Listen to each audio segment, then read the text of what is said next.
How to manage multiple locations in Reolink app. Managing Reolink cameras across multiple physical locations like home and office can be seamless within the Reolink app. You can organize and access all your cameras from one central place. Let's set it up. First, ensure that you're logged in into your primary Reolink account. All cameras added to this account, regardless of their physical location, will typically appear in your main device list. The key is how they're identified. To easily differentiate cameras from different locations, use descriptive names. Go each camera settings on the gear icon and tap on device name, then rename them clearly, such as home, living room, or office main entrance.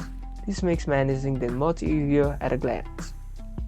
When you're at a new location with a new camera, simply connect the camera to the local Wi-Fi network at that site. Then use the Reolink app to add the new camera as usual by QR code or UID, just like this. As long as they are all associated with a single Reolink account, they will all appear in your app, regardless of the network. You can switch between them seamlessly. You've successfully learned how to manage multiple locations in the Reolink app. Enjoy centralized control over all your security cameras. Like and subscribe for more Reolink system management tips.